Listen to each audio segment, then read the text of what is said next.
And we are live. Welcome back to Takes by Fans. We got a great show for you today. As always, we are live every single day at noon Eastern. If you want to watch live, head over to twitch.tv/takesbyfans. If you want to watch but not live, head over to our YouTube channel, Takes by Fans. We post all of our shows and clips of the show there on a daily basis. And if you just want to listen, we are on podcasting apps, Spotify, Apple Podcasts, Google Podcasts, iHeartRadio. So however you want to watch or listen, we've got you covered multiple ways.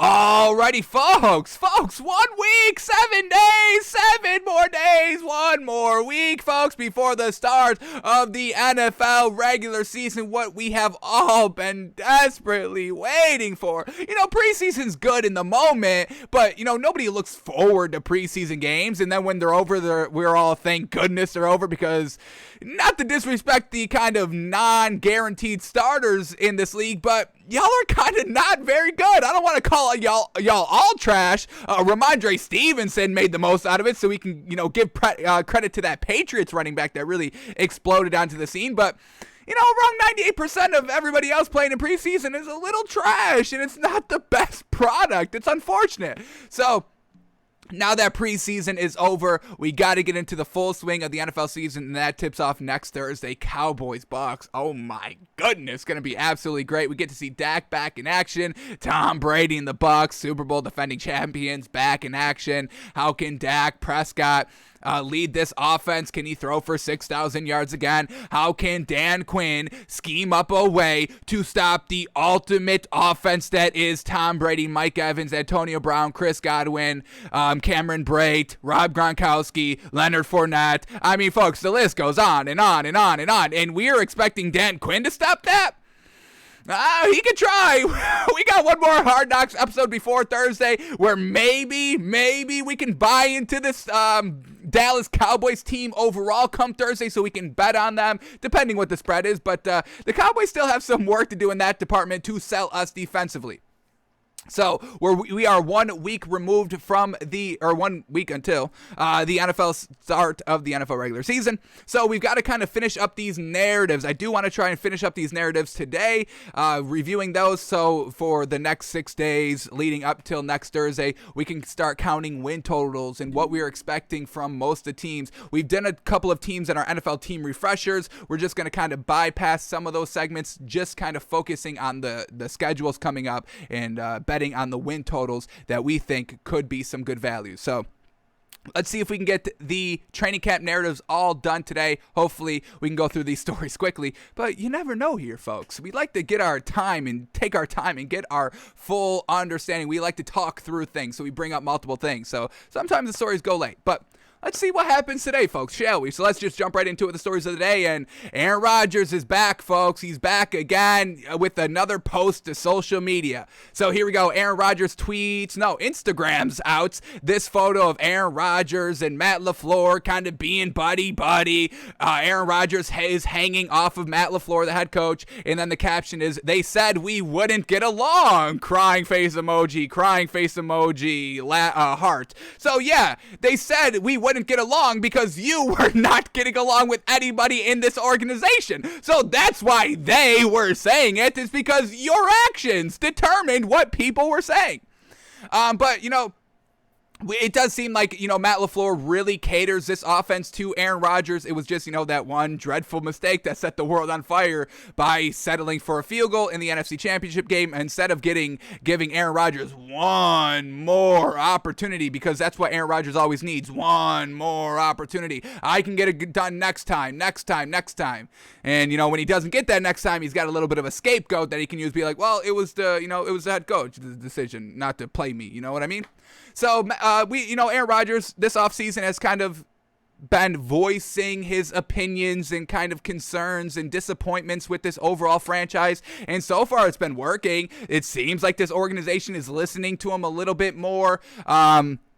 The organization still wants Aaron Rodgers. And, this Green Bay situation is exactly like what's going on in Houston with Deshaun Watson. It's like, these are great quarterbacks. These are top-tier quarterbacks in this league right now, and Aaron Rodgers is potentially greatest of all time. And Deshaun Watson, if, he's not going to play the season, so it's definitely going to take a knock on his overall resume. But if Deshaun Watson only misses this one season and continues to play at the level that he is currently playing, I mean, we can make this man a definite future Hall of Famer and potentially put him in like the top 10 and maybe arguably potentially top 5 if he keeps getting better. And greatest of all time. I think we could potentially be talking about Deshaun Watson in top 5 of greatest of all time if he continues to be better because he's so gosh dang great right now. So, these two situations are the same. I mean, there's delicate situations between both quarterbacks. One has sexual assault, allegations against him and doesn't want to be here. Aaron Rodgers just doesn't want to be here. His record's clean for now. We don't know what he does. Everyone's got their dark side, and Aaron Rodgers hasn't come out yet. So we'll see if that ever comes out. But, yeah, I mean, Aaron Rodgers just trying to kind of, mend this relationship. And, it's kind of been going good overall. The organization is kind of being a little bit more open, saying he has a little bit more say. Aaron Rodgers is being a little bit more open and vocal about, his concerns. Because you do have to kind of speak up. Aaron Rodgers deserves a seat at the table with this Packers team. And if they're not giving him a seat, that's different than Aaron Rodgers just not, voicing for a seat at the table, and then the organization not giving him a seat at the table because he's not asking for a seat at the table. But now Aaron Rodgers, nothing left to lose, back against the wall. He can say whatever he wants, and it seems like, now it's finally all mending together. So Aaron Rodgers tweets out this picture with Matt LaFleur, all buddy, and once again, hey, we're all wrong. We're all the clowns. Y'all thought, me and Matt LaFleur wouldn't get along? Psh, look at us. We've got a picture together. You're telling us, you're telling me that these two aren't best friends? Look at this picture. Come on. So, Aaron Rodgers always kind of looking at an angle to win on, and it's the same right here. And then just I don't think I finished up my thought on that Deshaun Watson thing, but these teams are not going to let go of these great quarterbacks anytime soon or for cheap or on a discount or anything like that. The Packers are like, no, Aaron Rodgers is staying here. Yeah, okay, he's making it a little bit difficult. Let's just get him here. He's still under contract, but it's this year and next year. Hopefully we can change his mind. He's not going anywhere right now. Same thing with Deshaun Watson. Hey, we know what we have here, and yeah, the optics on Deshaun Watson are just not the greatest at the current moment, but we're not going to, ship him away for nothing. This man's fantastic. If you're not giving me 3 first-round draft picks, don't even call, because we're not taking it. We are not going to sell this man for free. He is 25. He is young as heck. He still has like 5 years left on this deal, and we're not going to let him go for free, which is understandable because these quarterbacks, Aaron Rodgers and Deshaun Watson, are both great. All right, what else do we get here? So we get Aaron Rodgers tweeting out the photo, but then we get the Packers general manager, Brian.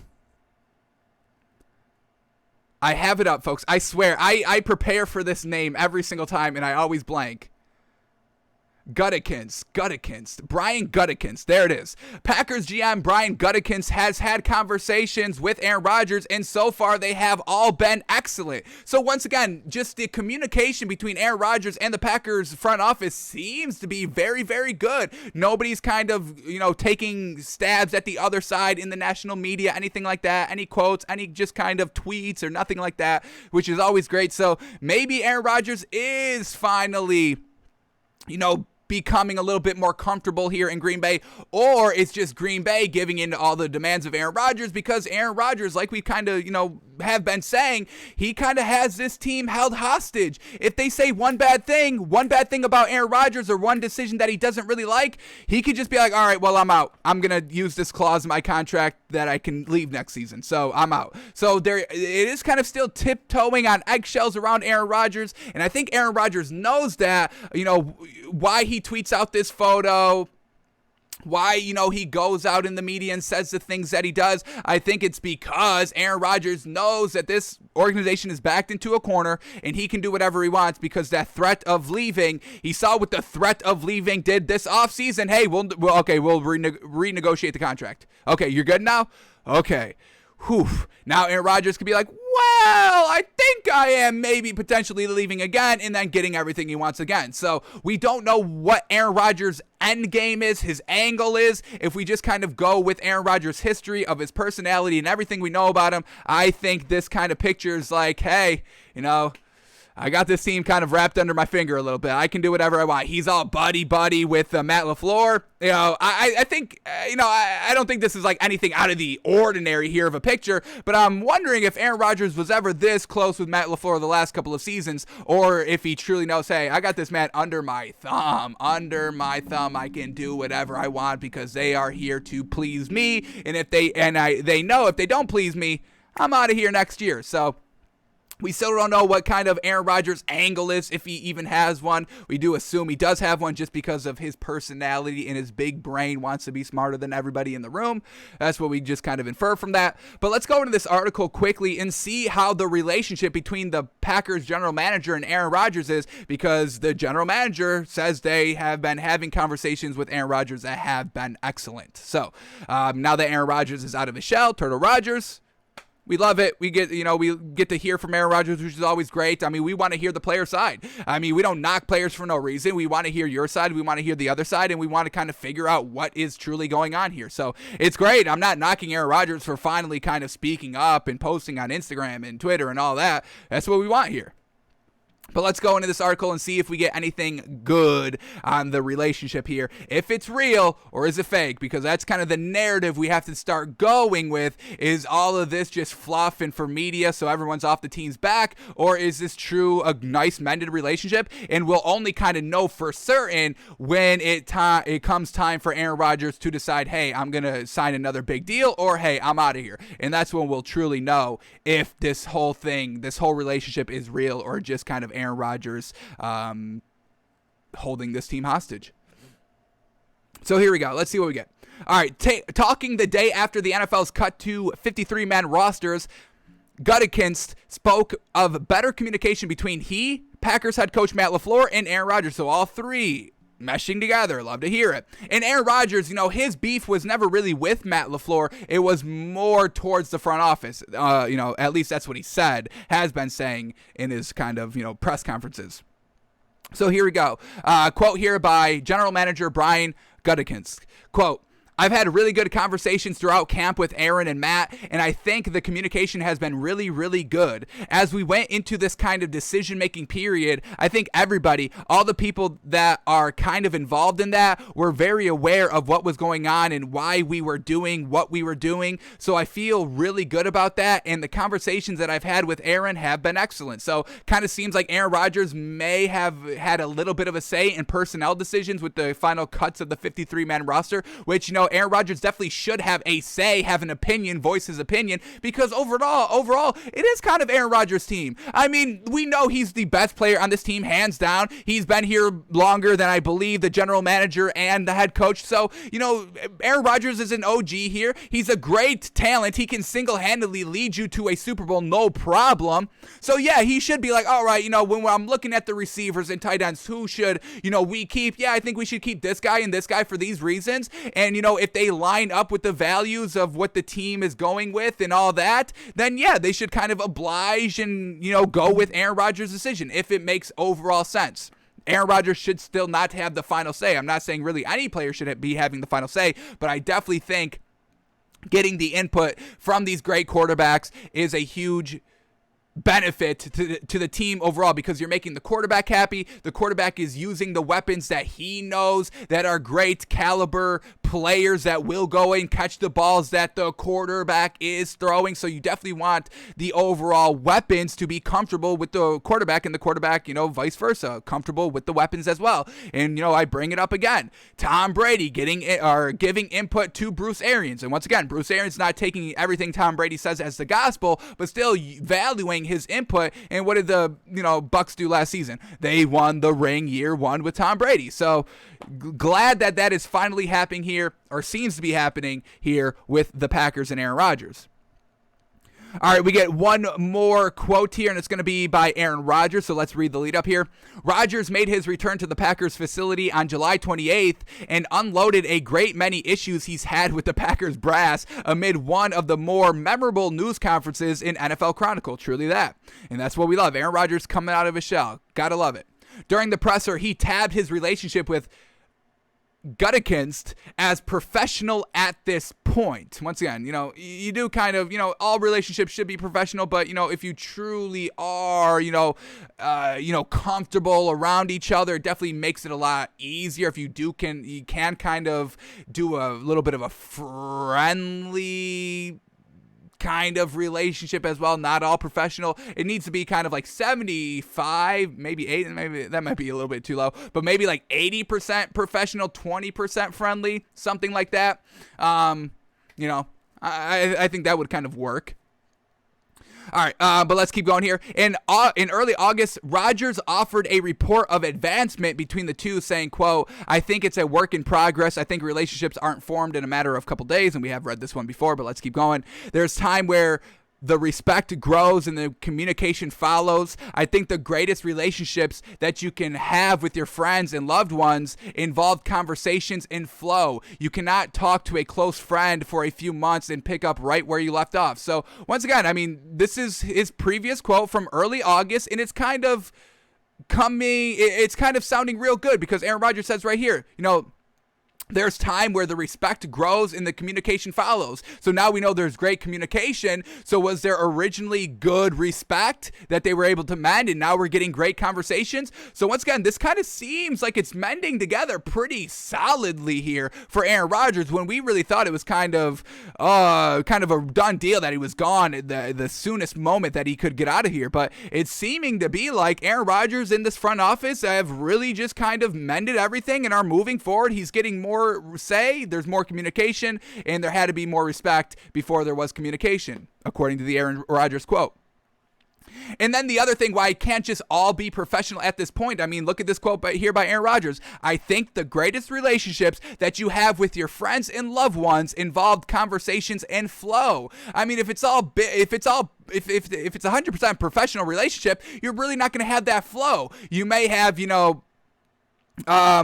involve conversations, but not flow, because you're a little uptight. You can't kind of be buddy with them because it is a professional relationship. So the fact that Aaron Rodgers is being all buddy with these people, the head coach, the general manager, the fact that they're communicating, the fact that respect grows and the communication follows, that kind of quote there by Aaron Rodgers, it truly is seeming like Aaron Rodgers in this franchise is taking steps to remend and bridge the gap here that was the big old canyon of a gap between Aaron Rodgers and the Packers way early in this offseason. So everything's seeming to be good here, folks. This is kind of interesting. I'm glad it turned around. I would like to see Aaron Rodgers win more rings. Aaron Rodgers win more rings so we can actually have a debate at greatest of all time, because right now there's no debate. It's Tom Brady. So I want to see Aaron Rodgers have success here, win another ring.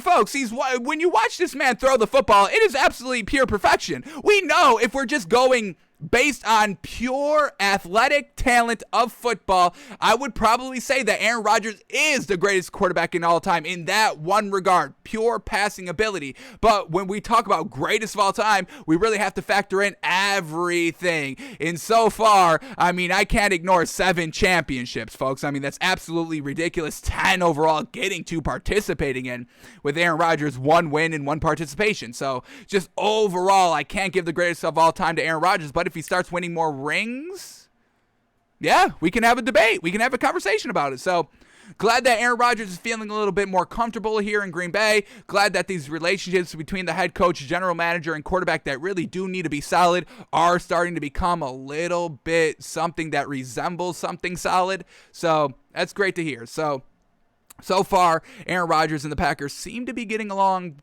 decently. Not great. Like Aaron Rodgers said, it's going to take a little bit of time.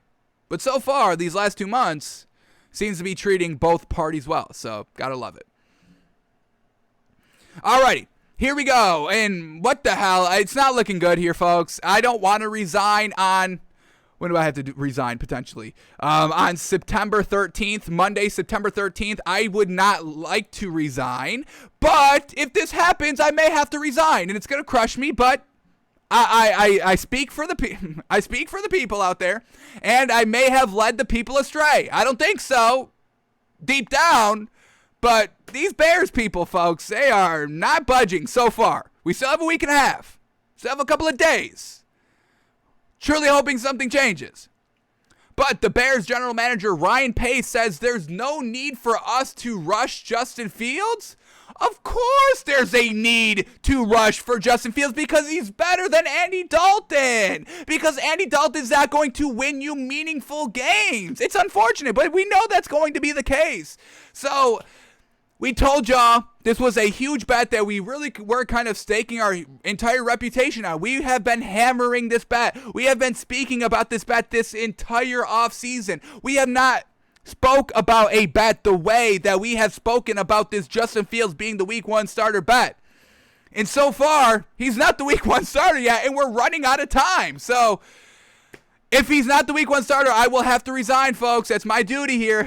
I've let y'all down. I will have to resign. I will go into debt that will cripple me for the rest of my life, and it will not be good, folks. So let's go into this article and see the reasons why. I need specific reasons. You can't just say there's no need for us to rush to Justin Fields. I need some reasons. I need to know because I'm not seeing any reasons. Andy Dalton's not good. He's not really a great winner. He's an average-ish winner. Nothing great. Never won a playoff game. I mean, folks, he had it with the Bengals. He had his entire career with the Bengals and made nothing of it. Made nothing of it. They were the laughing stock because we all knew they would have a decent year record-wise, but once they got to the playoffs, they were instant losers. We knew that was going to happen every single season, and what happened every single season? Exactly just that. So Ryan Pace, you better come up with some airtight reasons why you are not starting Justin Fields right now, because I can't even begin to imagine of thinking of one. So let's see what he says, and if we agree, which we will not, but let's see if he can sell us. Let's see. Let's read this article. Here we go. Despite all the hope and optimism that came with the Chicago Bears selection of quarterback Justin Fields, head coach Matt Nagy has remained steadfast that the team is going into the 2021 season with veteran Andy Dalton as the starting quarterback. It's a situation supported by Bears general manager Ryan Pace, who on Wednesday offered his encouragement for Dalton leading the way and underlined the belief in developing Fields, saying, quote, I just feel like we're in a good position with Andy. It starts with how we feel about Andy, and we're very confident in him and where he's at, so there's no need to rush Justin. Okay, they feel confident with Andy Dalton. What has Andy Dalton shown, y'all, that's so confident? Let's go to his preseason games here. He played in the first 2, didn't play in the last one. Andy Dalton, preseason game number 1, 2 of 4 for 18 yards. Okay, do you go 3 and out? He pick up a first down, pass incomplete on 3rd and 4, not picking up a first down, have to go 3 and out. And then his next drive, what do we get? We get 3rd and 2, pass incomplete. So you're telling me that you're confident in Andy Dalton, who went 3 and out his first 2 drives, preseason game number 1, while having an incomplete pass on 3rd and 4 and an incomplete pass on 3rd and 2. You feel confident in that? That's the bar? That's your confidence bar? To have pass incompletes on 3rd and short and not pick up the first down and have to punt the ball away? Shit, sign me up. I can be quarterback if you're not expecting first downs. Yeah, I can go 3 and out every single drive. How hard is that? That's literally the bare minimum. So that's what Ryan Pace is confident in? Oh, okay, you be confident in that. Losing games while you're on the hot seat. Okay, that sounds real smart. Did he play after this turnover? No, he didn't. Unfortunate. But what do we get in preseason game number 2 here? Andy Dalton played a little bit more here. 11 of 17 for 146 yards, 1 touchdown, 1 interception. So, once again, 1 touchdown, 1 pick. It cancels each other out, folks. Let's see some of these drives here, Andy Dalton. Because they got blown out by the Bills 41-15. Chicago put up 6 points in the first half. That's pretty much all Andy Dalton. 6 points? That was the problem with Nick Foles last season, not putting up the points. Let me bring up the Bears schedule right here because this is going to be an interesting point. Let's look at Nick Foles' performances in those losses because I think they were good performances stats-wise, but they didn't result into any points and they didn't result into any wins. That's why they had to go back to Mitch Trubisky. So let's bring up this Bears schedule and see when Nick Foles was playing and what his production was like playing, because like we said, Andy Dalton has good stats. When you look at Andy Dalton's stats on paper, they are good. You would be like, oh, this is a serviceable starting quarterback in this league. But then you look at his record and never winning a playoff game and never making that deep playoff run or beating kind of the elite teams over and over and over again. I mean, that's not what Andy Dalton does. And we're going to talk about that in a second. I've got a lot of things here. But when we look at what he did with the Cowboys last season, once again, his stats were good, but they didn't result into wins. That's a little bit more on the defense, but just look at what that Cowboys offense was. That was the best offense Andy Dalton has been around, folks. CeeDee Lamb, Amari Cooper, Ezekiel Elliott in the backfield. And then we got Gallup. Folks, he has never had that many great weapons on a team at all, and this Bears weapons are severely lacking. They are not even close to what the Cowboys did last season on their team offensively, folks. This Bears team, I don't want to knock it as much because I have big respect for Allen Robinson. That is the clear-cut best weapon on that team, but everything else is real mediocre, and Andy Dalton does not have the ability to lift up mediocre talent. He doesn't. So let's go to Nick Foles' career games from last season, because I want to say they're pretty good, kind of like what Andy Dalton's stats are. So let's see what his game logs were like in 2020. He played a couple of games, started. How many games in a row? We had 1, 2, 3, 4, 5, 6, 7 games he started, and he went 2-5 in that period from week 4 to week 10. So let's read his stats, and they may sound good, but they didn't result in any points and didn't result in any wins. So here we go. Game 1, he threw 61% for 249 yards, 1 touchdown, 1 interception. That was Andy Dalton's last preseason game. 1 touchdown, 1 interception, but they only put up 11 points. Exactly what Andy Dalton did here in this game. Only put up 6 points and got absolutely blown out 41-15. Game number 2 for Nick Foles. Now, they won it by only 1 point. Very close game. 71% completion percentage. That's fantastic. 243 yards, 1 touchdown, 1 interception. Once again, defense kind of carrying a little bit. Nick Foles goes 1 for 1. That's kind of what Andy Dalton does. Game number 3, they win, and this was a solid win here, a 7-point win. But 7-point win on 58% completion percentage for 198 yards, 1 touchdown, 1 interception, and they win the game because of the defense. Now they lose the next 4 games here. 70% completion percentage, 261 yards, no touchdown, 2 interceptions. Once again, everything's good besides those interceptions, and they lose the game but only put up 10 points. Next game, he goes 68% completion percentage. 272 yards, 2 touchdowns, 1 interception. That was a good game, but they only put up 23 points. They lose by 3. 69% completion percentage, 335 yards, 2 touchdowns, no interceptions, and they still lose 17-24. That's a great stat line, folks. 69%, 335 yards, 2 touchdowns, no picks, and you can still only put up 17 points? Where are those yards coming from? If you're putting up 335 yards, that should be sustainable offense the entire game, leading to way more than 17 points. And then the last game, 57% completion percentage, 106 yards, 0 touchdowns, 1 interceptions. Real bad stat line right there, and they end up losing 13-19. So it's just like, yes, on paper the stats can be good, but they don't result into what needs to be resulted in to win games, which is points and moving the ball, sustaining drives, long drives, taking the time off the clock. Nick Foles didn't do it. That's why he lost, and they had to go back to Mitch Trubisky. And Andy Dalton is the same exact way, folks. Let's look up some of these drives here, because he had 146 yards on 11 completions. That's more than 10 yards of completion, which is something that we do value. So let's see what these drives were looking like, because they only still put up 6 points. So Andy Dalton, first drive, 3 and out. Oh, another pass incomplete on 3rd and 5. Has he completed any first down so far? Next drive. Oh, Andy Dalton out there. Here we go. 3rd and 9. 8-yard pass, a yard short. Womp, womp. You have to punt. And now you're down 14-0. 13-0 could be because the Bills missed the extra point. But you're down 13-0. That's what Andy Dalton does. That's what Andy Dalton does. That's what Andy Dalton does, folks. He does not get good out of the gate. You get down big, and then you're free to play loose for a little bit because, there's a 14-point advantage. You can let it loose. And it even got worse here. They fumble here. Who fumbled this? Who fumbled the ball? We got the running back fumbled the ball, unfortunate. And then the Bills go down, but it's still a 3 and out on the fumble. They fumble, and then Bills go down and make it 21-0. Now let's see what Andy Dalton does after giving the ball away offensively, down 21-0. You've got to step up and put some points out on the board. And what does he do? Goes 3 and out, 2-yard pass on 3rd and 17, 2-yard pass on 3rd and 17. That's what you want?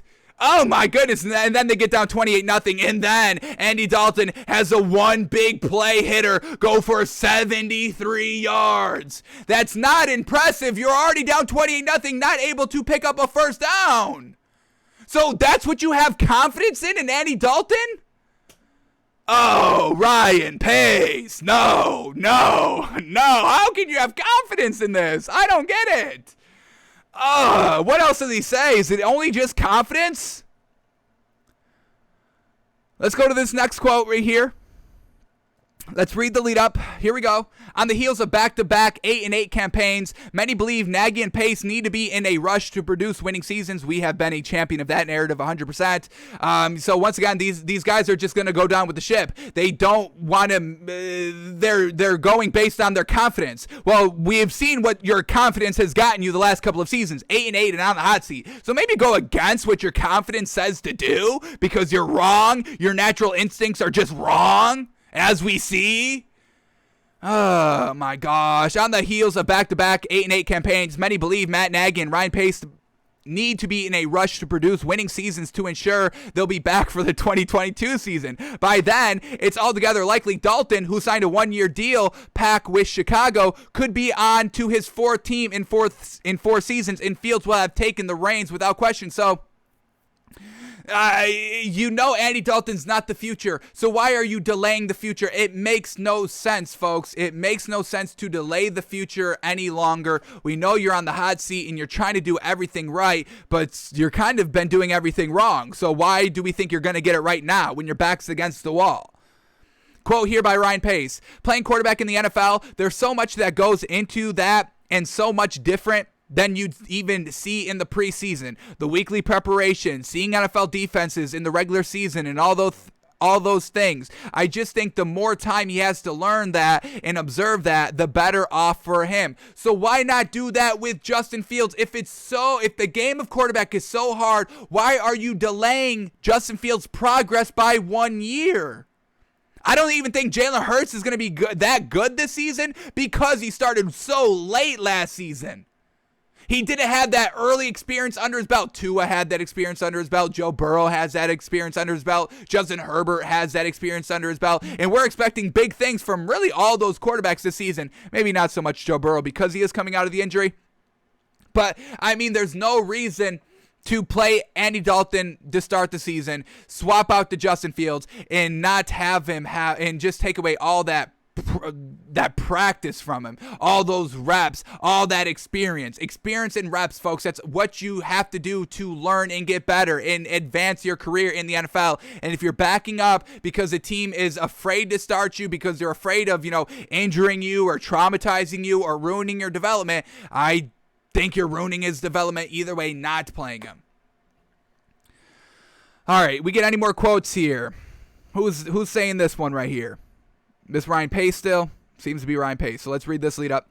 For now, though, Dalton, a 3-time Pro Bowler with the Bengals, 3-time. Ooh, big deal. No playoff wins. Do I even care at that point? Will be the man for the Bears season opener against the LA Rams, while Fields will continue to impress with all his many attributes and give Bears fans the promise of tomorrow, while the Red Rifle leads the charge for today. Jeez, yeah, promise tomorrow. No, tomorrow never comes. So yeah, I'll take it today. One in the hand is worth two in the bush. Give me the bush. Give me the bush. Or give me the hand, I'm sorry. Give me the hand in the bush. I'll take all three. All right, here we go. Quote here by Ryan Pace. Quote, we're confident in Andy. Yeah, we've heard. You don't have to keep saying that because that's the only thing you can't say about Andy Dalton. He can't even say Andy Dalton is good. He's just saying, yeah, we have confidence. We're confident in Andy. Jeez. All right, we're confident in Andy. There's a lot of things with Andy, his experience. He's won a lot of games in the league. Yeah, regular season games. If you're hyped about regular season games, okay. Yeah, regular season wins are good. They result into playoff appearances, but there's no high pressure wins by Andy Dalton. This is a high-pressure season for everybody on this Bears team. Allen Robinson, he wants a good quarterback. Matt Nagy needs a good quarterback so he can win games so he's not on the hot seat anymore. There's pressure. You think Andy Dalton's going to rise above the pressure because he didn't rise above the pressure in the preseason? All right. There's a lot of things with Andy, his experience. He's won a lot of games in this league, his decision-making, his intangibles. What intangibles does Andy Dalton have? I would like to see all those. His decision-making, his intangibles, his leadership. He may have some good leadership. I could maybe give him some points for that. There's so many veteran players that have come up to me and made comments about Andy Dalton and what he's doing in practices, in the locker room, in the huddle. All those little things that I think we're going to see pay off as we get into the season.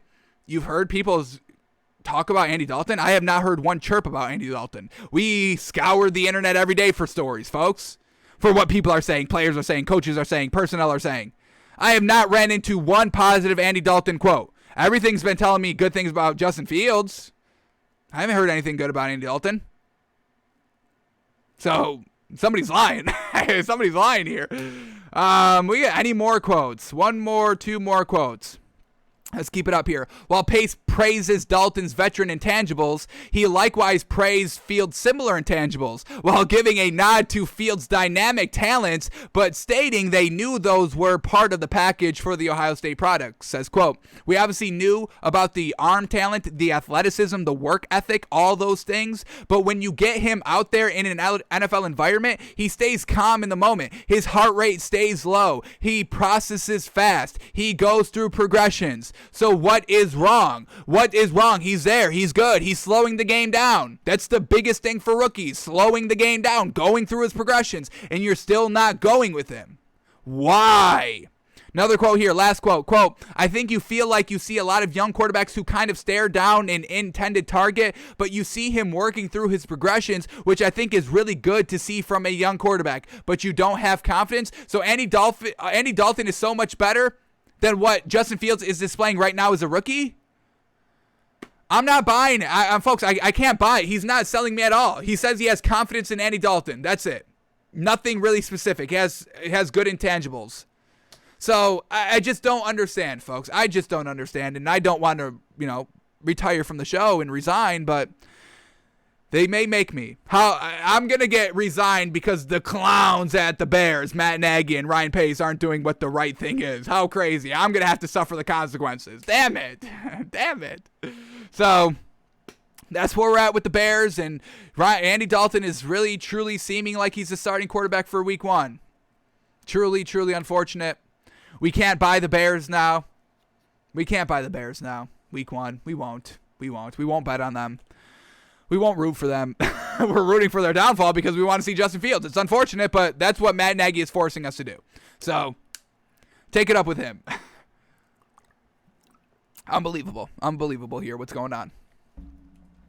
Even Bill Belichick cut Cam Newton. Could you? It makes no sense, folks. Every rookie quarterback is going to start besides Justin Fields. Trevor Lawrence, Mac Jones, Zach Wilson. Not Trey Lance. So I guess not the only one. But Jimmy Garoppolo is better than Andy Dalton, so it's not the same situation. Let's move on. Now let's talk about Trey Lance now, as we're talking about quarterbacks. Kyle Shanahan is cautious about Trey Lance's finger injury, saying, quote, we got to be smart about it. There's no rush to start Trey Lance. We know Jimmy Garoppolo's the week one starter here, even though Kyle Shanahan's not saying it. Everything that they have been saying is saying that Jimmy Garoppolo is going to be the starting quarterback. Their press conferences, Jimmy Garoppolo laughing and saying, yeah, I have a good idea who's going to be the starter. Trey Lance just not looking quite there just quite yet to be the starter, but we do know it's going to be a little bit of a hybrid offense at the quarterback position. So Kyle Shanahan with this finger injury of Trey Lance, we know it's going to be about a week he's going to be out, but don't expect them to kind of rush him throughout the last week since we got kind of a week and a half before the start of the season. Don't expect them to kind of rush him along next week to get him ready for week one because he's not going to be the starter. He gets in for a couple of plays, maybe not even a full drive, a couple of plays in some drives here. And that's all it's going to be. So Kyle Shanahan going to be smart about Trey Lance because there is no reason to rush him back. Not a big lingering injury that we are going to have to be really concerned with throughout the regular season. But they are still going to be smart and cautious because there's no reason to rush this man. If there's one rookie that you don't want to rush, it's Trey Lance. Everybody else is looking good. You can rush them. But you got something good here with Jimmy Garoppolo, so no need to rush that. Rush Justin Fields because Andy Dalton is not what Jimmy Garoppolo is. So Kyle Shanahan being cautious with Trey Lance, it's smart. And they think he will be ready for week 1, which is good. But, once again, they're not intending him to play the entire game. If he gets in for a couple of snaps, makes some good plays down in the red zone, uses his athleticism and dual threat ability, gets some good plays, and it advances the overall offense, and it's you have to prepare for it. You're going to have to prepare for the dual threat ability of Trey Lance and Jimmy Garoppolo's good pocket passing awareness and ability. So we liked what we saw from the 49ers offense in the last preseason game because of the kind of hybrid offense that they were running. It got it done. They scored 2 touchdowns on the 2 drives that they did it with, so pretty solid there. Kyle Shanahan going to try and revolutionize the quarterback position, it seems like. So we'll see how it works out for him because the normal quarterback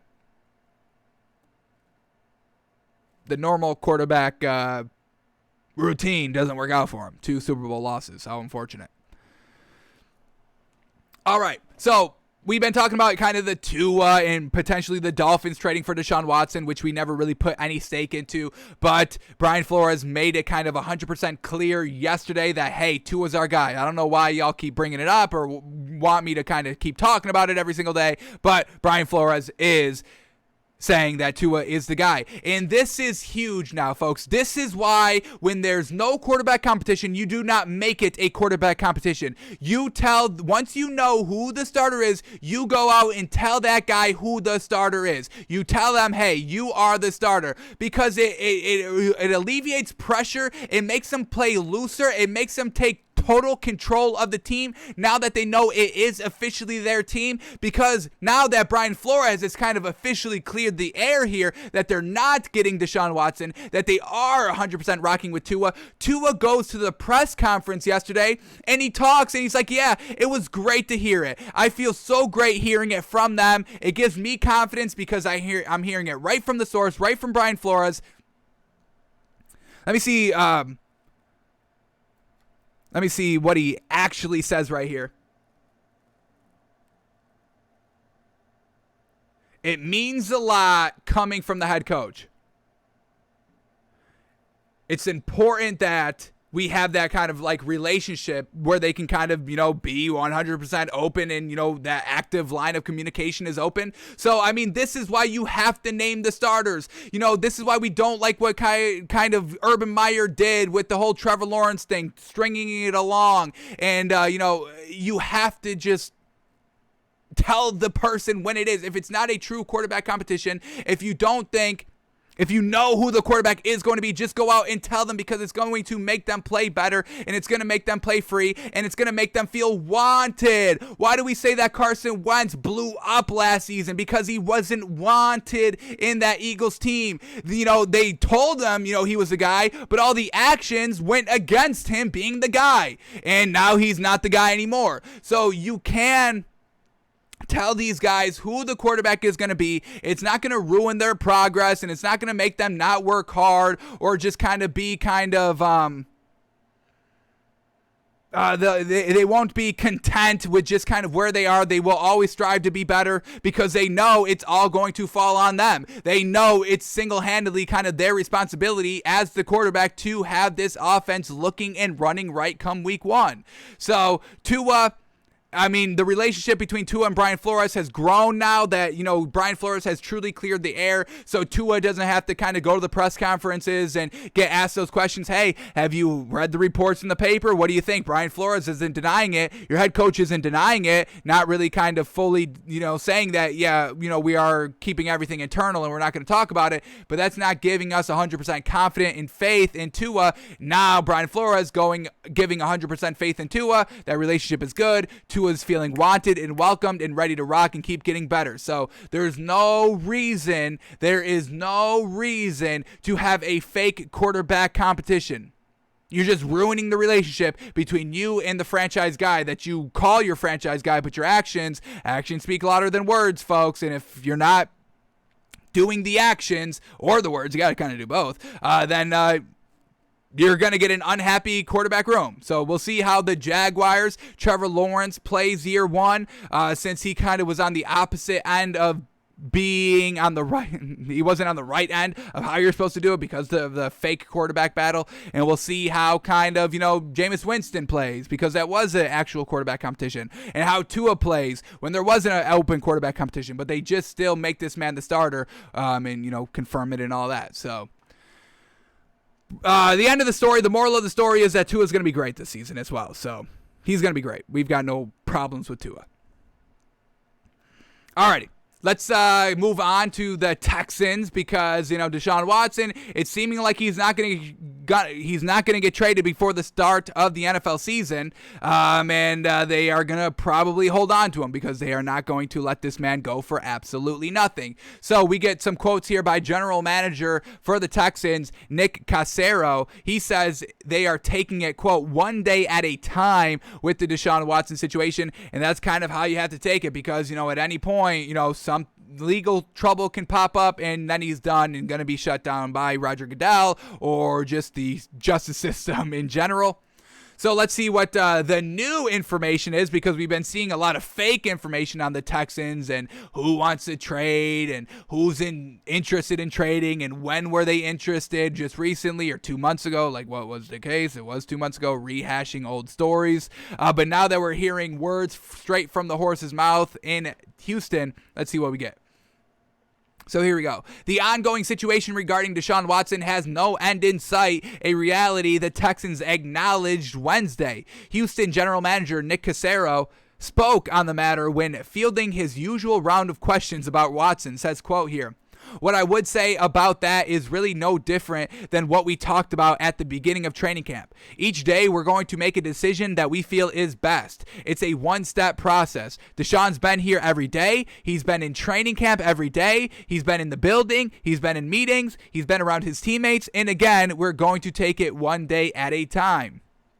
Once again, kind of the same logic that the Packers are going with. Let's just keep him in the building. Let's see if we can kind of fix everything. We're not going to trade him for cheap. We are going to get something good for this man. And if something does come, the trade, somebody is going to give up 3 first-round draft picks and 2 second rounds, then we'll make the deal. But there is still a possibility that Deshaun Watson will want to stay here, because we know Deshaun Watson is kind of requesting a trade out here. So get him in the building. And so far, Deshaun Watson has been in the building every single day. Let's keep going here with the quote. Quote, "I'm not going to get into any speculation about what has happened, what didn't happen. It's a waste of everybody's time, quite frankly. I think there's more important things to talk about." No, there's not. So we're going to take it one day at a time. We're going to do what we feel is best for our team and organization. And again, I would say there's no finite answer. There's no definitive answer here at this point, and that's how we're going to handle it. So, taking it one day at a time with Deshaun Watson, they're not going to give him away for free. He is still in the building, still practicing, and whatever happens, whatever comes out, they're just taking it one step at a time, taking it day by day, seeing what happens. But he's not going to play for the Texans this season. Tyrod Taylor is going to be the starter. Deshaun Watson still wants to leave. They still want their value. Deshaun Watson doesn't want to go to jail. That's where we're at. So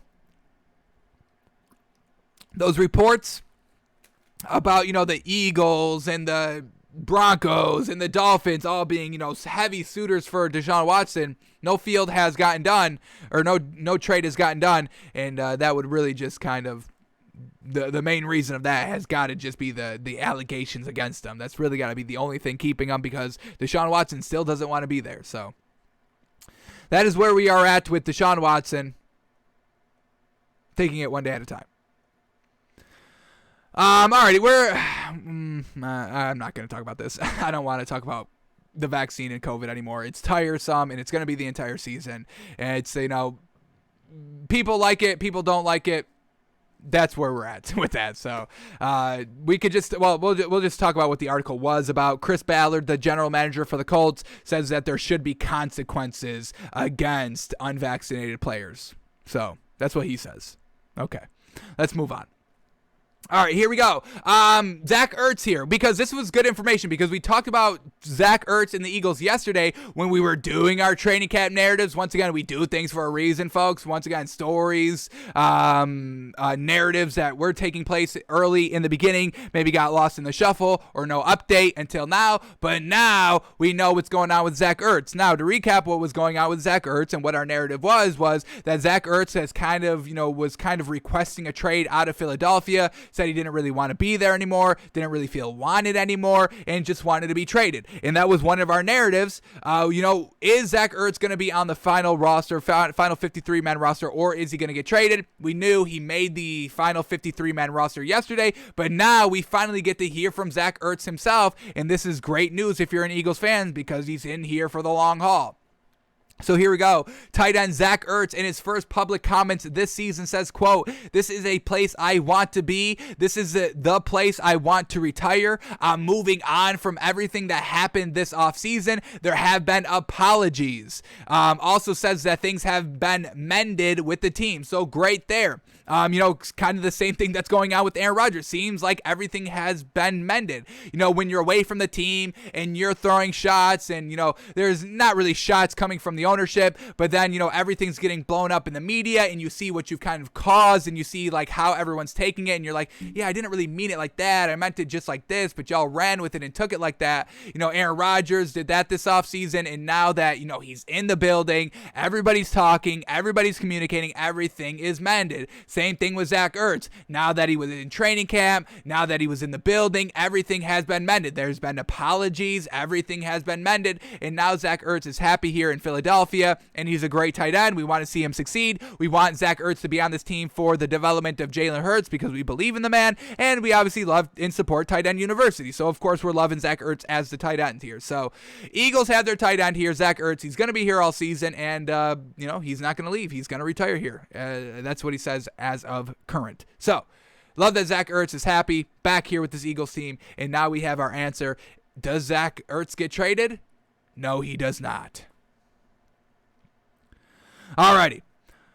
Let's keep going here. We got some good information here on T.Y. Hilton, who, we are a little worried about because the neck injury, not the greatest injury to have. You can tweak it and be done. Bad.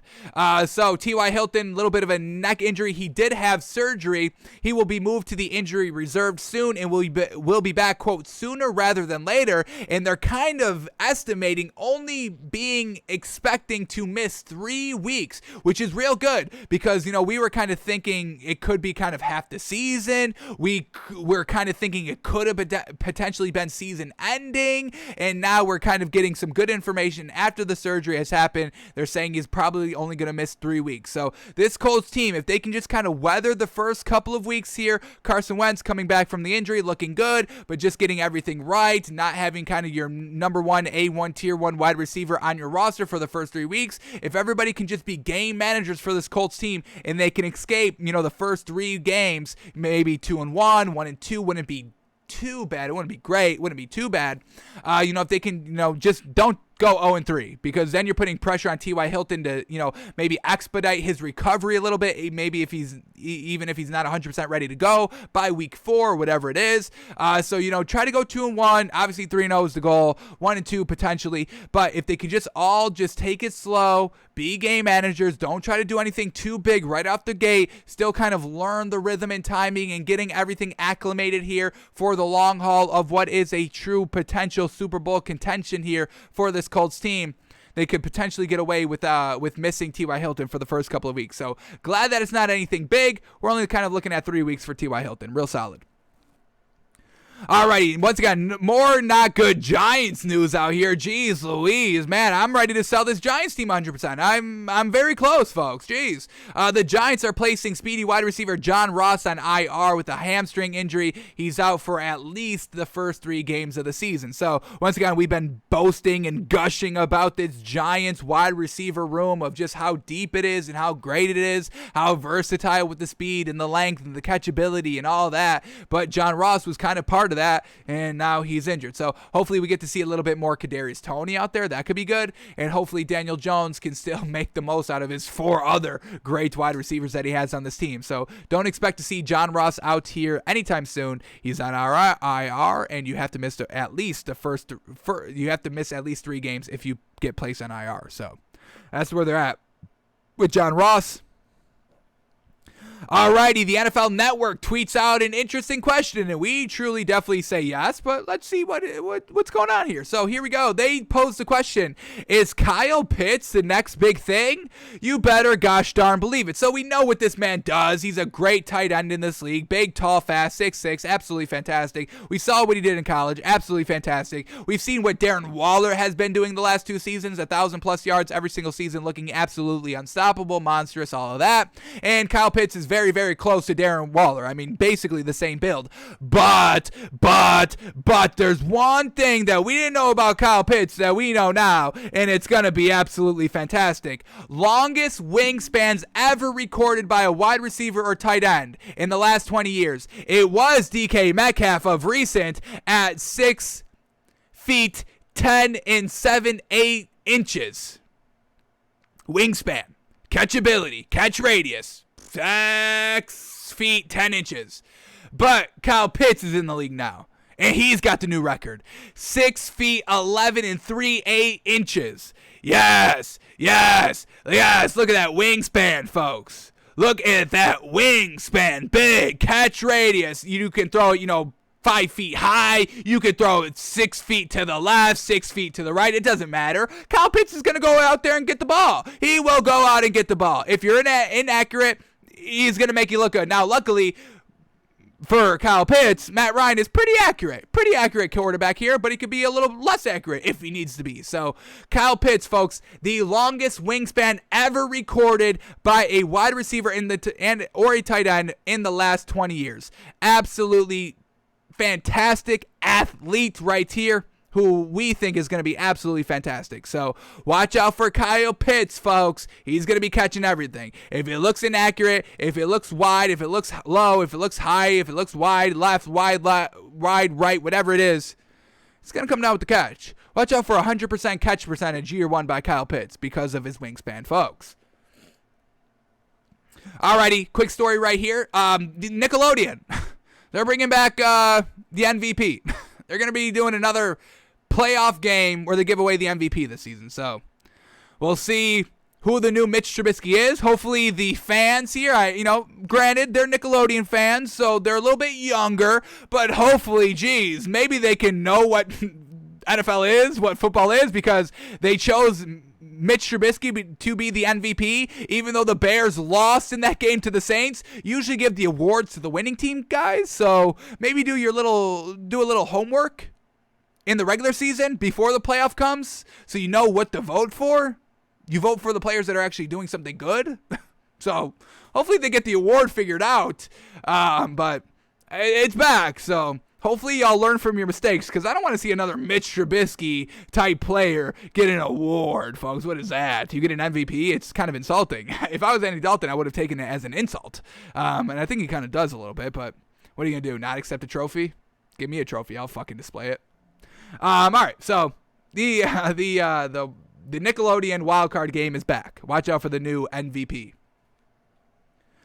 Alrighty, a couple more stories to go over quickly here. Ravens, not out to a really hot start real quick, not the greatest. They placed rookie wide receiver Rashad Bateman and wide receiver Miles Boykin on IR, so they are out the first 3 weeks. Now, why it's not good for Rashad Bateman? Because, we need to know what's going on with the wide receivers here. We know Marquise Brown is a little banged up. Rashad Bateman's going to be out for the first 3 weeks, and he's kind of their deep threat. Now they have to rely on Sammy Watkins. So if Lamar Jackson gets out to a slow start, which is definitely not going to be good, because then it's all the media on him. Oh, he's a running back, he can't throw. If the deep ball's not there because Rashad Bateman's not out there for the first 3 games, this could be real not great here for this Ravens team if they don't get out to a hot start. And not having kind of your rookie draft pick right here that you truly believe in, that is supposed to elevate the deep ball game, that is supposed to have been worked on this season between Lamar Jackson and the offensive coordinator, bringing in Sammy Watkins, all of that, then they're going to start maybe 0-3, 0-2 out of the gate, and the media is going to be all over them, and I don't know if they're going to be able to recover with all that pressure on them. So hopefully everything is just kind of game manager the first couple of weeks. I mean, that's going to be something we're going to have to look out for, folks. There's some key players on some key teams offensively that, are huge outs, and these teams may have to take it real light and cautious and conservative heading into week 1, which is really not where you want to be. So we'll see how the Ravens handle it. Rashad Bateman is on IR, missing the first 3 weeks. We get N'Keal Harry. Jeez, what a roller coaster offseason has it been for N'Keal Harry, wide receiver for the Patriots. His agent requested a trade.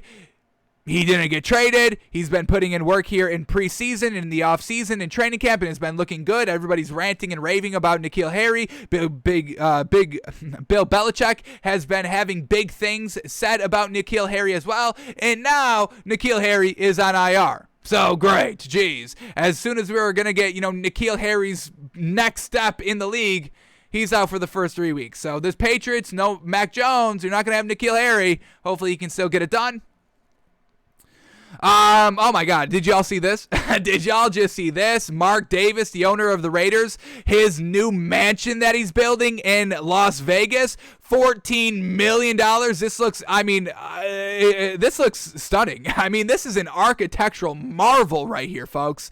All black and silver. I mean, real open concept. Fantastic. A huge pool out in the front. I mean, this looks something out of like Scarface, folks. Like a mob boss lives here. A coke runner lives here because they've got so much money. Elegant as heck. And Mark Davis, I mean, if you got an extra room, if you got a studio in there, I'm down to do Takes by Fans. I'll be sponsored by the Raiders. I'd have no problem with that. But, geez, $14 million?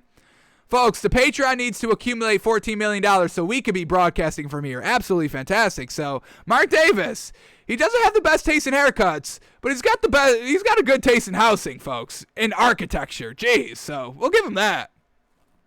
So, geez, Louise, that's going to be, oh, man.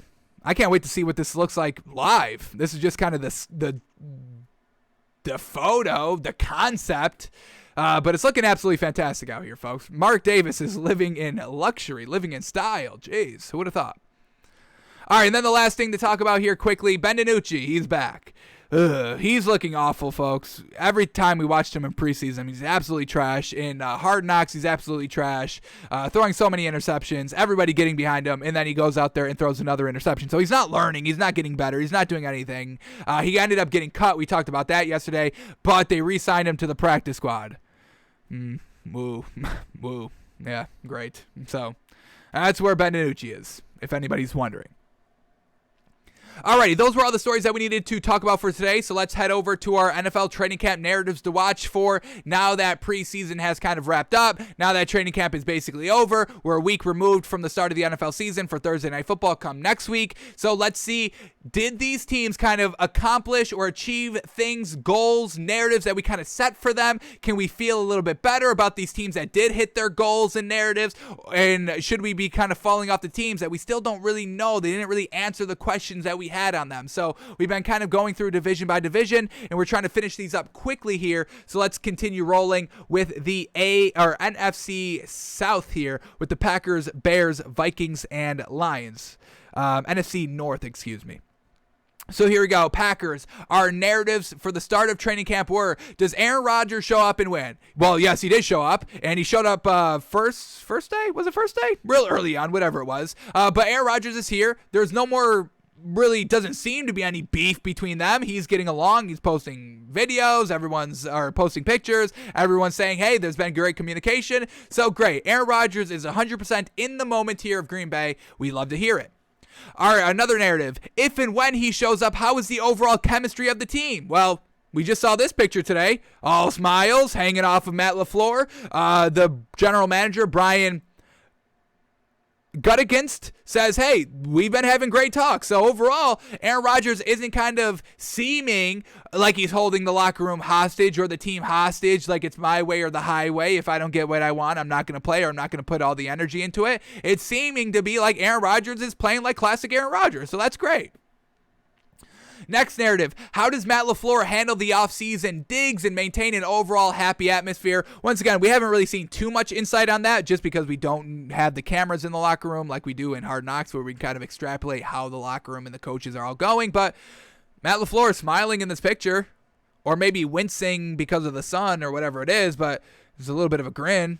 So seems like it's good. So not bad here by the Packers. Aaron Rodgers not holding the team hostage, looking good. He's present. They're ready to move on. Everybody's communicating. Everybody's kind of talking everything through. And this Packers team should be back on the radar of potential Super Bowl contenders. Now, the start of the season is going to be real interesting. If they flounder, does it all unravel? Because that's definitely a big possibility. But if everything's going good, they start like 7-8-0. Everything is sunshine and rainbow still because there has been no adversity. It's going to be interesting when the adversity shows up. Who's taking blame? Who's taking digs? Who's taking responsibility? All of that. Who's pointing on the blame and all that. So we'll see how long this can keep up for. But so far, the training camp, the locker room, the atmosphere has been seeming to be good. Good. Great? Good? We'll keep it at good. All right, the Bears now. Our narratives for the Bears at the start of the training camp. When does Justin Fields win the starting job? Well, unfortunately, he hasn't. That's not our decision. That's the general manager, Ryan Pace, feeling confidence in Andy Dalton, whatever that means, because he didn't explain it to us. He just said we have confidence in Andy Dalton. He kind of said it a couple of times. So, unfortunate. Justin Fields has not won the starting job just quite yet. Still a week and a half. So, we'll see if he wins the starting job by then. I don't think so, but unfortunate. Truly, truly unfortunate. Big strike on us for thinking he would. Damn it, Justin. It's not even Justin's fault. It's Matt Nagy and Ryan Pace. It's like, what the hell are y'all doing? Just make the switch. It's not that hard. Who cares about Andy Dalton? No disrespect to Andy Dalton, but who cares about Andy Dalton? Only Andy Dalton and his wife. That's it. Jeez. Okay. All right, our next narrative. Matt Nagy, is he handling the stress of a do-or-die season well? I don't know. I mean, we've seen him play calling, not the best, but it's preseason. You can't really take it at full face value. He's still rocking with the promise that he made of Andy Dalton, so he's worried about a promise over, him getting fired and him kind of having a do-or-die season. So I guess he's handling the stress of that decently, but I don't think he's making the right decisions. All right. And do the Bears go out and get a free agent wide receiver? Just because we don't love the overall depth at wide receiver, we're big fans about Allen Robinson just because he made Mitch Trubisky look good, and that's pretty gosh dang good. But, I mean, when we're looking at everything else in this Bears depth chart at the wide receiver position, it's just lackluster overall. Darnell Mooney, Marquise Goodwin, he should be solid there. And then Damiere Byrd, Brashad Perryman. I mean, they have the ability to be solid. We just don't know if these aren't like A1, Tier 1 wide receivers. These are all kind of solid Tier 2-ish wide receivers. So they're not that deep. And once again, just playing into Andy Dalton. Is Andy Dalton going to be able to elevate and work with these stars? Potential stars? We'll see. So they did not get a free agent wide receiver to kind of bolster up their wide receiver room. All right, let's talk about the Vikings. Our narratives for the Vikings were establish an identity offensively. Did they do that? Kirk Cousins was looking decent. He played the majority of the preseason games, a couple of series in them. He was moving the ball decently, a lot better than what the backups were doing. Kellen Munn really couldn't do anything. But I'm not 100% sold on Kirk Cousins and the offense overall. So they really didn't establish the identity early on here in preseason, and it's hard to do that. So we are going to have to kind of take this narrative into the regular season still. The defense must be a 1,000,000,000,000% better. Now, was the defense a little bit better? Because we know it was atrocious last season. It was, we have the quote from Mike Zimmer saying this is the worst defense he's ever had. So let's see what this kind of Vikings defense was in the preseason. And I know we have to take it with all a grain of salt and all that, but if you're coaching up the second and third string guys as, coaching defenders and defender coaches and all that, that's a good sign of what the starters are going to be doing. So let's see what the point totals were for this Vikings team in preseason. So preseason game number 1, they gave up 33 points. Not the greatest defense out there.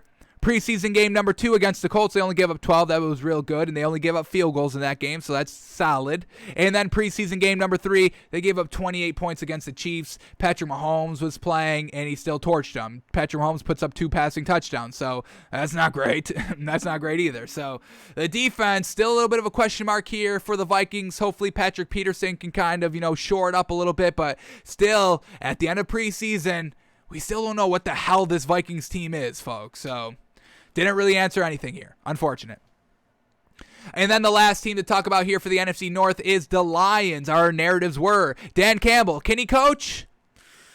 He hasn't really done anything great. He was running, I think it was like running stairs or something, or is that Robert Saleh? It might have been Robert Saleh. Running stairs before the game, I guess. I don't know if that really motivates everybody. I don't know. But Dan Campbell, can he coach? It's still nothing great. Penei Sewell is still kind of not looking good, and that was kind of his first big pick, his first big decision as a head coach. Who do we go after in the draft? And Penei Sewell is still not panning out. He's getting burned a lot of the time on the offensive line. Hasn't really shown me anything great coaching-wise, saying anything.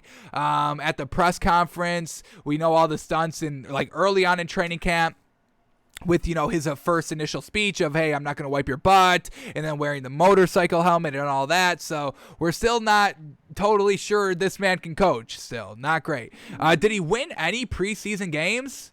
That could kind of tell us if he can coach. I mean, you still got to win games. I mean, these are still games that should be won. I mean, yeah, the starters aren't taking them seriously, but the second and third and fourth strings and everybody else that's competing for a job is still putting in all the work. So you still need to coach and win the game. I know it doesn't mean anything in the regular season, but it's still a game that you still want to win. Nobody wants to lose even a preseason game.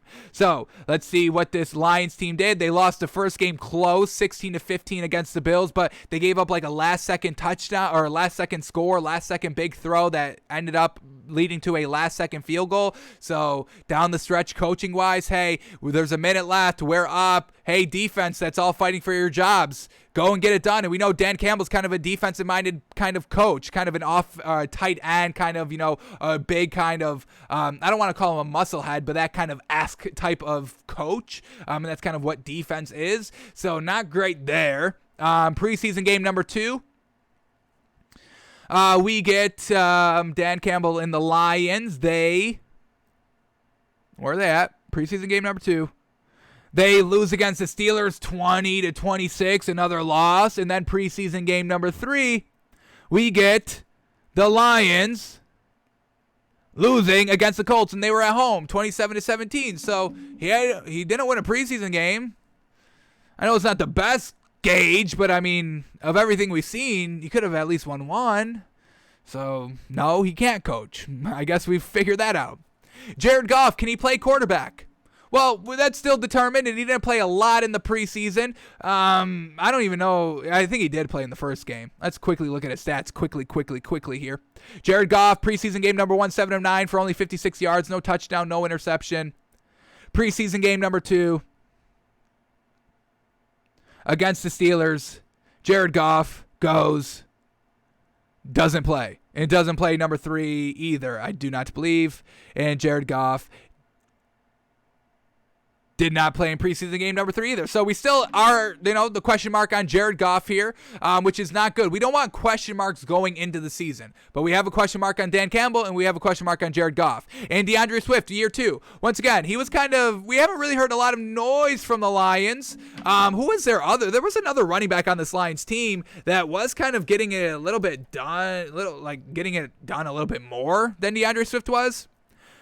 We got the Jamal Williams kind of providing a little bit better of a spark so far in preseason.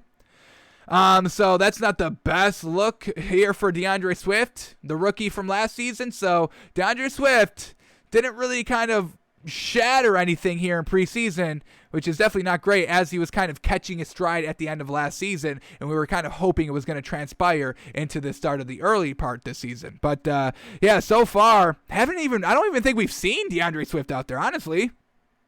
So, yeah, DeAndre Swift, big question marks on everything, folks. Coach, starting quarterback, starting running back, big question marks everywhere. That is not what we want to be for this Lions team. So we can expect this Lions team to be trash this year, but we all kind of knew that anyway. So we are not any better, any bigger on this Lions team. How unfortunate. Alrighty, let's head on over to the AFC South now with the Titans, the Colts, the Texans, and the Jacksonville Jaguars. And let's see if they kind of won us over in training camp, and we'll see what our narratives were. So let's start with this Titans team. Julio Jones, how is he acclimating with the Titans? We've been hearing nothing but great things about Julio Jones, fitting in right off the rip, not wanting to kind of be the main focus, not wanting to kind of be the guy, just wants to be a guy, wants to be a player, a teammate, just a teammate in this organization, on this team and all that. So, love what we've been seeing from Julio Jones. He's not kind of stealing the spotlight. He gave up his number. He's still kind of, he'd play the number 2 on this team. He'd have no problem not being kind of the number 1 wide receiver. Hey, go to the number 2. We're going to have A.J. Brown be our number 1. He would have no problem with that. So, yeah, Julio Jones is acclimating to this Titans team absolutely perfectly. We loved it. Todd Downing, how does he run the offense? Well, this Titans offense has been pretty gosh dang good. They've been putting up some good point totals, folks, which is absolutely great. Preseason game number 1, 23 points. Preseason game number 2, 34 points. Preseason game number 3, 24 points. Real solid offense here. So the new offensive coordinator, perfect. Everything's looking good so far.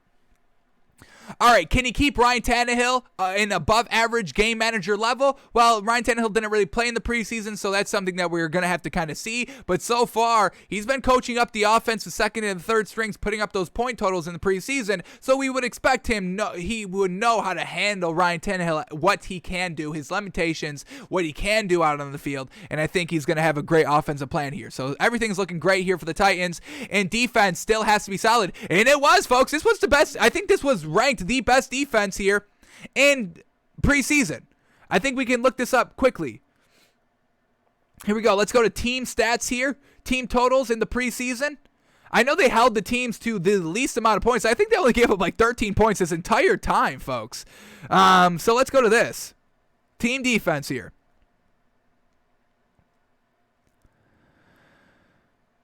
All right, let's see where this Tennessee Titans team ranked team defensively.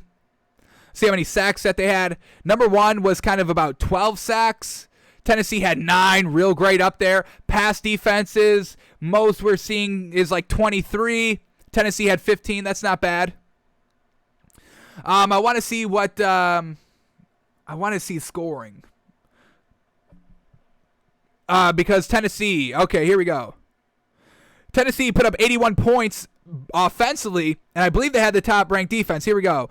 Tennessee only gave up 33 points this preseason, which is pretty good. Most was 20. We had a 21 point, but everybody else is like 30 and above. So this Titans defense is still real solid. We can definitely take that. And I think did they give up 33 points? Is that right? Oh, they gave up 30. They gave up 27 against the Bears in their season finale, but the first 2 preseason games, they only gave up 3 points each. That's why that defense was so great. So, and then you had, Andy Dalton playing a lot for Andy Dalton not playing. You had Justin Fields kind of playing a lot for that Bears team. Once again, Bears play with only Justin Fields, and they put up 27 points. I mean, he's got to be the week 1 starter. We digress here. This Titans defense is still real solid. So, at least in preseason, we've got to, we understand. We're taking everything with a grain of salt, folks. We don't have to say that after everything. We know it's preseason. We get it. But yeah, the defense. So everything, I mean, the Titans have knocked our narratives right out of the park. Everything was great here. They achieved everything. Fantastic. Everything we wanted to see, we saw. Fan-freaking-tastic. Titans, folks.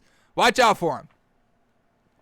All right, let's talk about the Colts. What were our narratives at the start of training camp? We wanted to see Carson Wentz has to stay 100% healthy. Well, that didn't happen. Unfortunate. The foot injury, but we give him a little bit of a free pass. Little bit. This is the last free pass we're handing out for Carson Wentz, but it wasn't a new injury. It was a injury that he's always had. It got to a point where he had to finally deal with it, but now he's back 100% healthy. He will start week 1. So we wanted him to stay 100% healthy because of his injury history. Little bit of an injury, pre-existing though.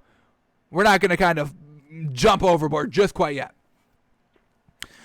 Do not, and then we also said this, do not want to see even small tweaks, and that is kind of a small tweak. It's unfortunate, but it's pre-existing. So I still think we can give him a pass and not freak out 100%. Michael Pittman Jr., can he be an explosive, true A1 Tier 2 wide receiver in this league? Well, now that T.Y. Hilton's out, he's going to have to step up and be the A1 Tier 1. We know he can potentially be an A1 Tier 2. We love what we saw. Did he get any burn in preseason? Let's quickly look up his stats here. We are looking at the Colts. Let's just see if he played in any preseason games here. Preseason game number 1 against the Panthers. He get any burn? What do we got going on? Michael Pittman Jr. No. He did not play. So probably didn't play either of these preseason games. We can watch. We can look up preseason 2 really quickly. If he's not in 1 or 2, we're not going to look at 3. So preseason game number 2, Michael Pittman Jr. did not. Oh no, he did. 1 catch for 7 yards. How many targets? He had 2 targets. Probably that pass was inaccurate. So overall, we believe in Michael Pittman Jr. Just didn't see a lot of him, but he'll have his chance. Next man up. T.Y. Hilton down for about 3 weeks. Michael Pittman Jr. step up into that role. We have confidence in you. How do the Colts handle the great running back depth? Well, Nyheim Hines is no longer on the depth chart, which is definitely not what we wanted to see. Let's see if he's back up there. We are big on Nyheim Hines. We are big on Jonathan Taylor. We are big on Marlon Mack. That's kind of what we want to see, the big 3 running backs here. But, they got Colts are back on their mental state here. They have Nyheim Hines back at number 3. He wasn't even in the top 4 at one point when we checked the depth chart here for this Colts team. But, yeah, they're going to be working with these running backs fantastically. They're going to get it done in the rushing game. I'm not worried about it. We can quickly take a look at what this Colts team did rushing-wise in the preseason and how they fared overall. So let's see where this Colts team was rushing the ball on offense. So here we go. Colts offensive rushing numbers. All right, here we go. Touchdowns. We got any touchdowns? I just want... no, I didn't put it... Okay, we got to go rushing. Here we go.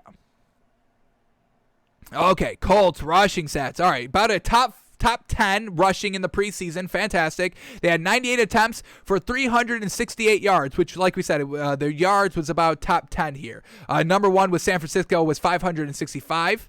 They averaged 3.8 yards a carry. That's a little light there. They had 3 rushing touchdowns. Most is like 7, it's seeming.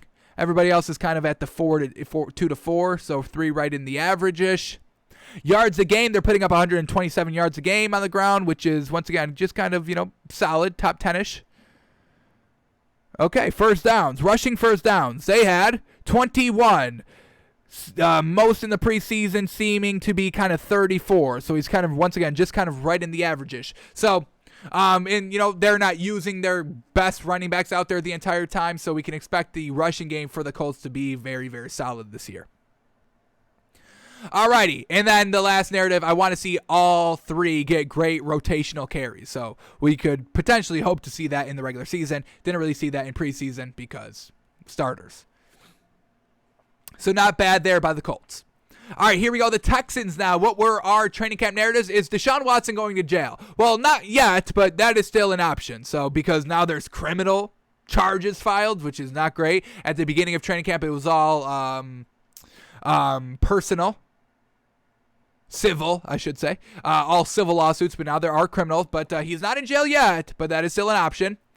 Defense is going to have to be solid, just solid, because the offense should be able to carry. Well, it should be able to, but now we're with Tyrod Taylor. So I think we wrote this when, it was good. Deshaun Watson still being on this team, kind of 100%. Now, him still wanting to get traded, and the team having him on the roster still, and him still being in the building, but he's not getting any reps or any kind of play, any burn like that. So this offense is going to be a little bit lackluster now. We believe in Tyrod Taylor decently.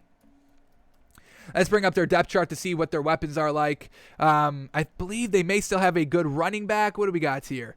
Mark Ingram is their starting running back, but he's a little old. Why is he the starter?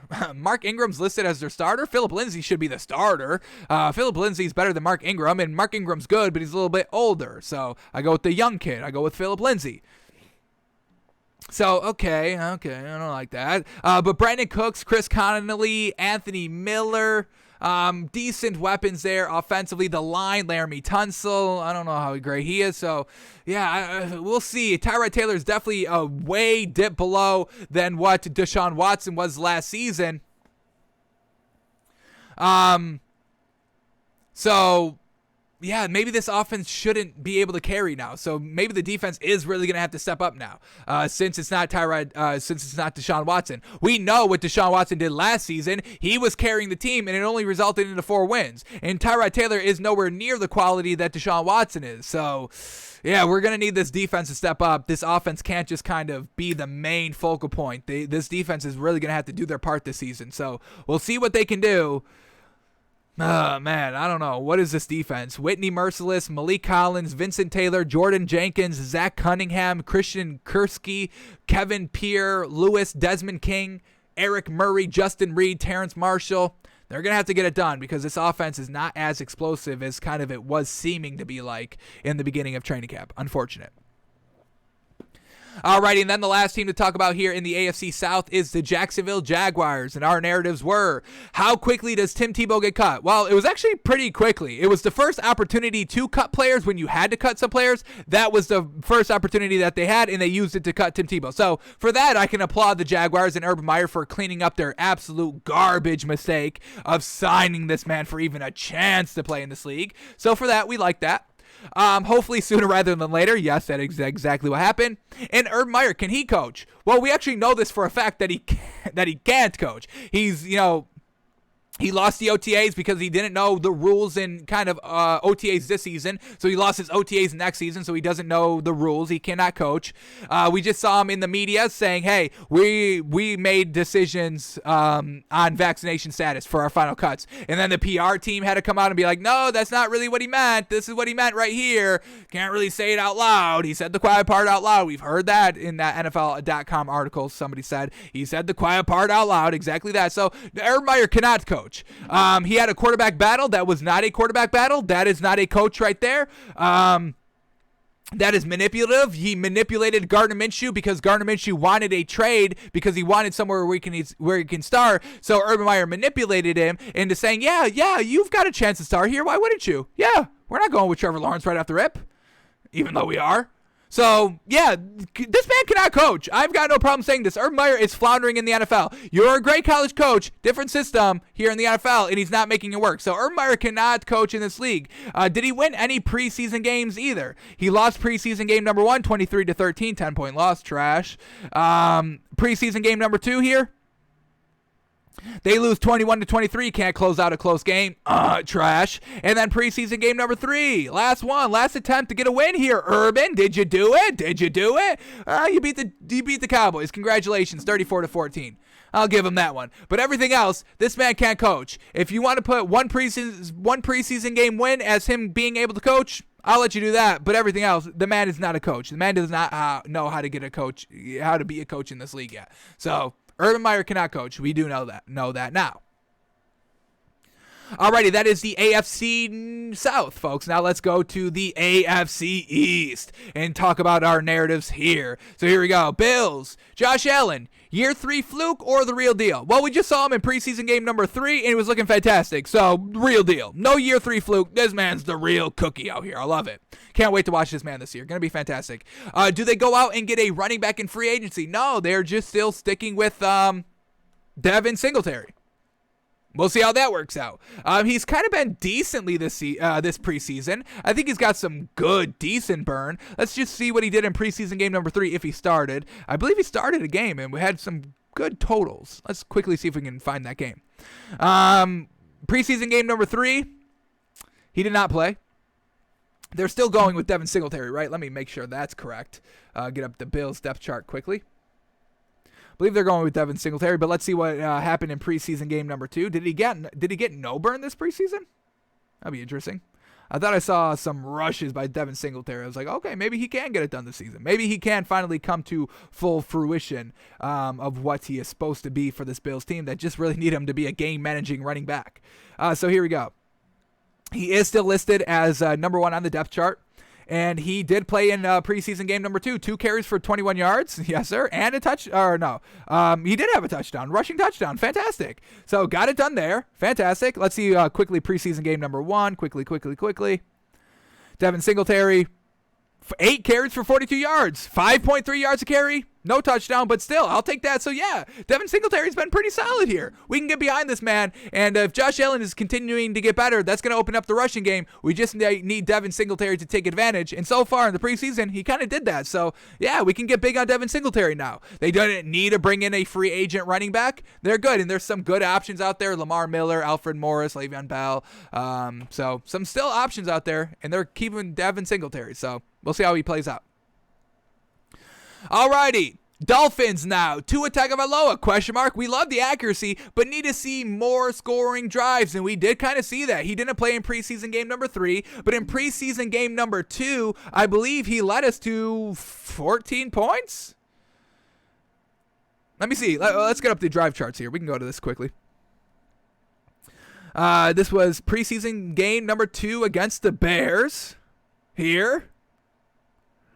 This was preseason game number 1 against the Bears. He had an interception in that game, but it was still decent. He was still able to move the ball there. So let's go to preseason game number 2. I think he was able to move the ball a little bit more, getting better every single week, which is exactly what we want to see. And once again, the accuracy is still there. We watch this man every single throw. Accuracy is still there. Accurate as heck. We absolutely love it. Now, here we go. Preseason game number 2 against the Falcons, where once again, he was starting. First drive touchdown, second drive touchdown, third drive turnover on downs. Was he playing this drive? He was. All right, let's see how it stalled here. We had a 4th and 3, 2 passing complete, trying to go for it on 4th and 3 at Atlanta's 14-yard line. Unfortunate. Did he play the next drive that resulted into a missed field goal? He did. He got him into good field goal range, 58-yarder. Got to be able to hit that, though. And it was also at the end of half, at 3rd and 5, 3 seconds left. So he could have gotten into better field goal position, but he put you in a chance to get some points there. Can't knock that. Did he play after halftime? No. So overall, pretty solid there. Got down into the red zone, into the green zone. Unfortunate little bit of an error right there, and then got him into field goal position real late in the second half. So yeah, Tua's moving the ball. Fantastic. Able to score. We love it. All right, what do the Dolphins do at running back? Free agent? No, they're still rocking with Myles Gaskin. We'll see if he pans out. We're hoping so. Wasn't the biggest believer in Myles Gaskin here coming into this training camp in this year. Let's see what he did here in this preseason game number 2. Did he play? Myles Gaskin, 6 carries for 27 yards. Not bad. 1 touchdown, 2, 4.5 yards carry. That's not bad. So he's been getting a little bit better here, just like Devin Singletary. We hope it translates to the regular season. All right. Xavier Howard, does he show up? Trade? Well, we know what happened with Xavier Howard. We gave him new money. He's happy. He's with our team now, and we're happy that Xavier Howard is truly locked up here in Miami. Absolutely love it. So Xavier Howard is a Dolphin this season. Love it. And then Jalen Waddle, how he's looking? Well, Jalen Waddle's kind of looking like, I could call him. There is an argument to be made that he is so far showing out to be the best wide receiver. You could put him number 1, you could put him number 2, Devontae Smith, either the other number 1 or number 2, but he's definitely top 2 because Jamar Chase is not even panning out even close to where he needs to be. So Jalen Waddle's been looking great, explosive. He's going to be a game wrecker for this Dolphins team. Great athleticism at the wide receiver position, and so far has been probably making the most splash, him and Devontae Smith here in preseason so far. So you got to give it up to Jalen Waddle. Alrighty, now let's talk about the Patriots. Quarterback battle. Newton year 2 or rookie mac and cheese? And it's rookie mac and cheese, folks. Cam Newton cut. We didn't think that was going to happen. Jeez. At the end of preseason game number 3, we thought it should be Mac Jones for the starting job. He does get the starting job, but we definitely thought you should keep Cam Newton as a backup, but they cut him. So we do know now the quarterback battle. All right, tight end should represent Tight End University well. They have 3 good ones. One just got injured, I believe. Let's see if we got any updates on that dude. I don't think it was Jonnu Smith. I think it was the other tight end that they brought in. A lot of spending here. All right, did Bills. Who am I? Patriots. Patriots depth chart. Let's get that up. Don't care about the Bills tight ends. They got Dawson Knox. We'll see if that works out. Finally. Here we go. Hunter Henry, he's questionable, and then they got Jonnu Smith. So let's see if we have an update on Jonnu Smith's injury. We got anything here, Hunter Henry? He's going to miss multiple weeks. This was 23 days ago, though, so shoulder injury, set for an MRI. Nothing new in the last 23 days. Nothing new in the last 23 days. Let's see how long he was going to be out for. New England Patriots tight end Hunter Henry is expected to miss a couple of weeks with a shoulder injury. So that's all we know is just a couple of weeks. And it's been a couple of weeks. 23 days is 3 weeks and some change. That's a couple of weeks. So we'll see if he's ready to go week 1. But they've got some nice, good depth. Billy B, how the coaching looking without Tommy B? And so far, coaching's not looking bad. They won a couple of preseason games. They won preseason game number 2. They won preseason game number 1. And preseason game number 3. They won. They won all 3 preseason games. So Bill Belichick is still getting it done without Tom Brady. Coaching is still there. And unfortunately had to make that tough decision to cut Cam Newton. That's a real tough decision to make. He ended up making it. I guess you give him a little bit of credit for that, no? So, yeah, okay, Bill Belichick, coaching. Without Tom Brady, so far not terrible. All right, the Jets training camp narratives that we set. Here we go. Robert Saleh, can he coach? Well, yeah, not bad. Zach Wilson's been looking pretty good. He's been kind of getting the most out of them. Let's see the win totals here in preseason. Preseason game number 1, they beat the Giants 12-7. Preseason game number 2, they beat the Packers 23-14. In preseason game number 3, they tie with the Eagles on kind of a last-second Hail Mary. So overall, that was a great showing. Hey, we're in it till the last minute. We don't care if it's preseason and it's a Hail Mary and we're down and losing. And then, do they have to go for the 2-point conversion too for that? That was a potential. Not 100% clear on that. Yeah, Robert Saleh, some solid stuff so far. Way better than we've been getting out of Dan Campbell. So Robert Saleh, can he coach? It's promising going into week 1, so we can kind of get behind this Jets team and Robert Saleh a little bit. Zach Wilson, big pressure, number 2 taken, how he's looking. Well, a lot of people in the media were saying that he kind of had the best showing out of all the quarterbacks. Now, Trevor Lawrence had a real great preseason game number 3. Zach Wilson, did he play? I don't think he played in preseason game number 3, did he? Which we thought was a little weird. Yeah, he didn't. So I didn't really like that Zach Wilson didn't play. But overall, good stats here. I think I can bring them up quickly. I just want to get the overall totals between the 2 games for Zach Wilson. Preseason stats. Let's get this up.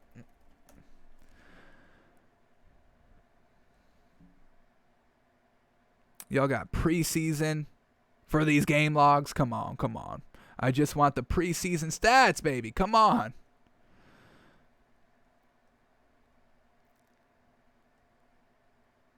Let's see.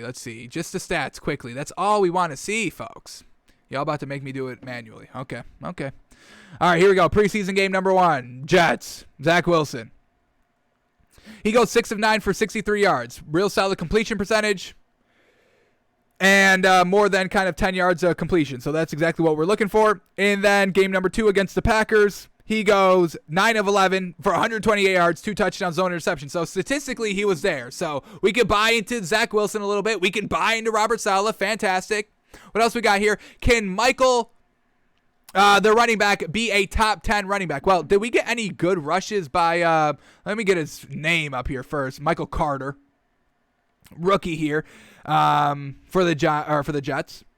So, game number 2 for Michael Carter, 10 carries for 52 yards. Oh, and, yeah, 5.2 yards a carry. We can get behind that. Yes, sir. Preseason game number 1 against the Giants. We got Michael Carter going 7 rushes for 22 yards.